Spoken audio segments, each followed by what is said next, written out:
Hi friends, இன்றைக்கி நம்ம வீடியோவில் எதை பற்றி பார்க்க போகிறோன்னா, புதினா கொத்தமல்லி துவையல் எப்படி பண்ணுறதுன்றதை பற்றி தான் பார்க்க போகிறோம். வாங்க வீடியோக்குள்ளே போகலாம். இந்த புதினா கொத்தமல்லி துவையல் செய்கிறதுக்காக நான் இன்றைக்கி ஒரு கட்டு மல்லி இலையும் ஒரு கட்டு புதினா இலையும் வாங்கி வச்சுருக்கேன். நெக்ஸ்ட்டு இந்த புதினா கொத்தமல்லி ரெண்டையும் நம்ம எப்படி க்ளீன் பண்ணி எடுத்து வச்சுக்கலான்னு பார்க்கலாம். இந்த புதினா தண்டை எடுத்து இதில் இருக்க நம்ம இலைகளை மட்டும் தனியாக கிள்ளி எடுத்து வச்சுக்கணும். தண்டை போடக்கூடாது, இலைகளை மட்டும் நம்ம கிள்ளி தனியாக எடுத்து வச்சுக்கணும். நெக்ஸ்ட்டு இந்த கொத்தமல்லியை நம்ம என்ன பண்ண போகிறோன்னா, அடியில் இருக்க இந்த தண்டு பகுதியை மட்டும் நம்ம கட் பண்ணி கீழே போட்டுட்டு மீதியை நம்ம அப்படியே எடுத்து வச்சுக்க போகிறோம். இந்த மாதிரி தான் எடுத்து வச்சுக்கணும். எடுத்து வச்சதுக்கப்புறமா இது ரெண்டுத்தையும் நம்ம நல்லா தண்ணியில் போட்டு வாஷ் பண்ணணும். அப்போ தான் அதில் இருக்க மண்ணெல்லாம் நமக்கு க்ளீன் ஆகும், மண்ணெல்லாம் போயிடும். அந்த மாதிரி நான் இன்றைக்கி வாஷ் பண்ணி எடுத்து வச்சுருக்கேன். அடுத்தது இதை நம்ம எப்படி செய்ய போகிறோன்றதை பார்க்கலாம். அதுக்கு முன்னாடி இதுக்கு என்னென்ன பொருள்லாம் தேவைன்றதை சொல்கிறேன். நான் இன்றைக்கி 7 காஞ்ச மிளகாய் எடுத்து வச்சுருக்கேன். இது உங்களுக்கு காரம் இன்னும் அதிகமாக வேணும் அப்படின்னா நீங்கள் எக்ஸ்ட்ரா கூட காஞ்ச மிளகாய் ஆட் பண்ணிக்கலாம். அடுத்தது இஞ்சி, ஒரு மீடியம் சைஸ் இஞ்சி எடுத்து சின்ன சின்னதாக கட் பண்ணி எடுத்து வச்சுருக்கேன். அடுத்தது கடுகு, உளுத்தம்பருப்பு, கொஞ்சம் புளி எடுத்து வச்சுருக்கேன். கொஞ்சமாக பெருங்காயத்தூள், ஒரு வாணலில் கொஞ்சமாக நல்லெண்ணெய் ஊற்றிக்கோங்க.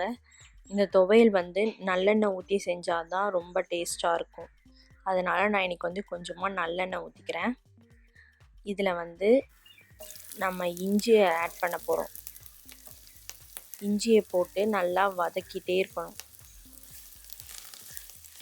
இஞ்சி கொஞ்சமாக ப்ரௌன் கலரில் ஆன உடனே இது கூட நம்ம காஞ்ச மிளகா போட போகிறோம்.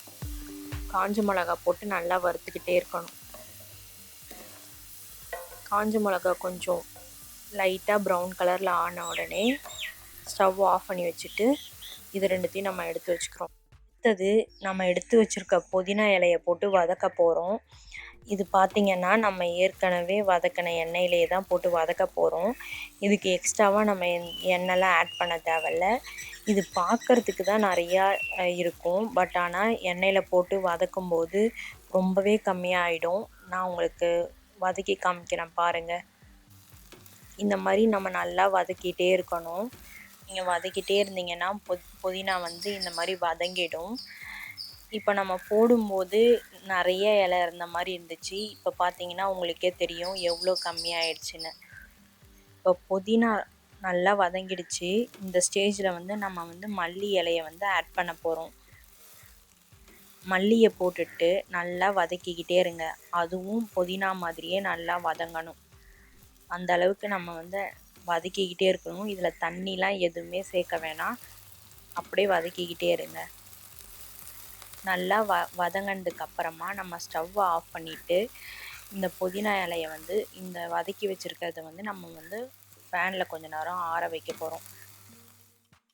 இது நல்லா ஆறுனதுக்கப்புறமா ஒரு மிக்ஸி ஜாரில் இந்த வதக்கி வச்சுருக்கிறத நம்ம போட்டுக்கலாம். போட்டதுக்கப்புறமா இது கூடவே காஞ்ச மிளகா, இஞ்சி, புளி, அப்புறமா கூட கொஞ்சம் உப்பு சேர்த்துக்கோங்க. இது எல்லாத்தையும் சேர்த்துட்டு நம்ம நல்லா மைய அரைக்க போகிறோம். இதில் தண்ணிலாம் எதுவுமே ஊற்றக்கூடாது, அப்படியே நம்ம அரைச்சி எடுத்துக்கலாம். இப்போ நல்லா நம்ம அரைச்சி எடுத்து வச்சுக்கிட்டோம். இதை நம்ம என்ன பண்ண போகிறோன்னா, வாணலில் நல்லெண்ணெய் ஊற்றிக்கோங்க. நல்லெண்ணெய் காஞ்சதுக்கப்புறமா கடுகு, உளுத்தம்பருப்பு போட்டுட்டு கூடவே நம்ம எடுத்து வச்சுருக்க பெருங்காயத்தூளையும் ஆட் பண்ணிக்கோங்க. கடுகு நல்லா பொரிஞ்சு வந்ததுக்கப்புறமா இந்த அரைச்சி வச்சுருக்க புதினா கொத்தமல்லியை போட்டு நல்லா வதக்கிக்கிட்டே இருக்கணும்.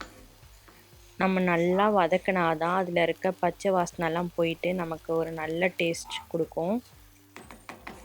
இதை நீங்கள் நம்ம சாப்பாடுக்கோ இல்லை தோசைக்கு தொட்டு சாப்பிட்டிங்கன்னா ரொம்பவே டேஸ்ட்டாக இருக்கும். நீங்கள் ட்ரை பண்ணிவிட்டு உங்களோட கமெண்ட்ஸை சொல்லுங்கள்.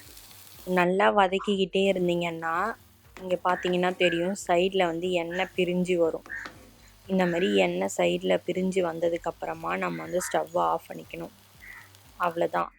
சூப்பரான புதினா கொத்தமல்லி துவையல் ரெடி ஆயிடுச்சு. இந்த வீடியோ உங்களுக்கு யூஸ்ஃபுல்லாக இருக்கும்னு நம்புகிறேன். இந்த வீடியோ உங்களுக்கு பிடிச்சிருந்ததுன்னா லைக் பண்ணுங்கள், ஷேர் பண்ணுங்கள், சப்ஸ்கிரைப் பண்ணுங்கள். தேங்க்யூ.